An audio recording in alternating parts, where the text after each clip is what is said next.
चलिए आपको बताते हैं 1 दिसंबर 2025 से कई बड़े बदलाव किए जाने वाले हैं नियमों में। हमारी पहली जो नियम बदलाव होगी वो है पेंशन, एलपीजी और कई अन्य सेवाओं को लेकर।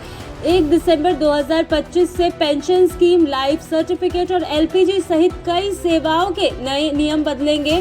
सरकार ने बताया कि ये बदलाव आम लोगों की सुविधा को सरल और बेहतर बनाने के लिए लागू किए जा रहे हैं। तो वहीं कई वित्तीय व प्रशासनिक प्रक्रियाओं में भी नया सिस्टम लागू होगा।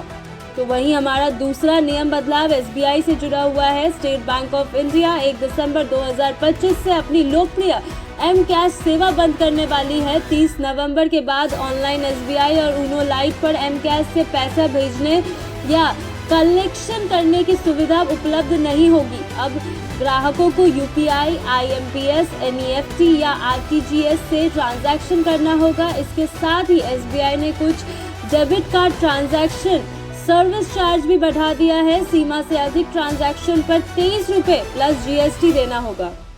तो वहीं हमारी तीसरी जो नई नियम बदलाव है वो है कोटक महिंद्रा बैंक की तरफ से। कोटक महिंद्रा बैंक ने 1 दिसंबर से सेविंग्स और सैलरी अकाउंट के लिए नए नियम लागू कर दिए हैं। अब ग्राहकों को एसएमएस अलर्ट के लिए अतिरिक्त शुल्क देना होगा।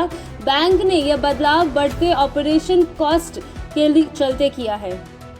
तो वहीं हमारी आज की चौथी नियम में बदलाव वो इनकम टैक्स से जुड़ी हुई है। सरकार ने घोषणा की है कि इनकम टैक्स एक्ट 2025 के तहत नए नियम दिसंबर 2025 के अंत तक जारी होंगे। आयकर कानून को पूरी तरह नया रूप दिया जा रहा है और इस बार आसान टैक्स फॉर्म भी लाया जाएगा। नए प्रावधानों को राष्ट्रपति की मंजूरी मिल चुकी है।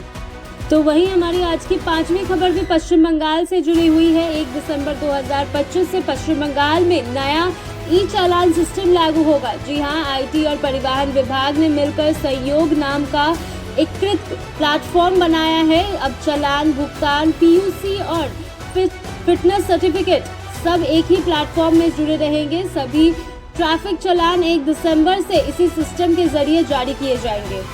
तो वही हमारी आज की छठवीं खबर उत्तराखंड से जुड़ी हुई है। 1 दिसंबर 2025 से उत्तराखंड में प्रवेश करने वाले 4 पहिया वाहनों को ग्रीन टैक्स देना पड़ेगा। जी हाँ, टैक्स की राशि वाहन के आकार और श्रेणी पर निर्भर होगी। राज्य सरकार का उद्देश्य परिवहन पर और सड़कों पर लोड घटाना है।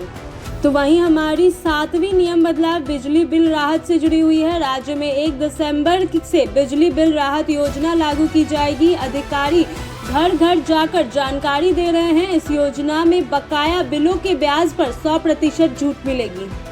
तो वहीं हमारी आज की 8वीं खबर रेलवे से जुड़ी हुई है। उत्तर रेलवे के घने कोहरे को देखते हुए 1 दिसंबर 2025 से 28 फरवरी 2026 तक कई ट्रेन अस्थायी रूप से रद्द कर दी गई है।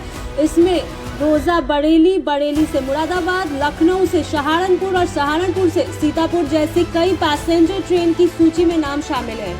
तो वहीं हमारी आज की 9वीं खबर किसानों के लिए है। 1 दिसंबर से एमपी के दमोह जिले में ई सर्विस पोर्टल शुरू होगा। किसान मोबाइल से ही डीएपी और यूरिया का ई टोकन बुक कर सकेंगे। इससे खाद मिलने की तारीख, केंद्र और मात्रा की जानकारी घर बैठे ही मिल जाएगी। तो वहीं हमारी आज की आखिरी और 10वीं खबर सुप्रीम कोर्ट से जुड़ी हुई है। 1 दिसंबर से देश में केस लिस्टिंग का नया सिस्टम लागू होगा। नए सीजीआई जस्टिस सूर्यकांत ने कहा है कि अदालतों में लंबित मामलों की संख्या कम करना उनका मुख्य लक्ष्य है। नई व्यवस्थाओं से सुप्रीम कोर्ट की कार्यप्रणाली और तेज व अनुशासित होगी।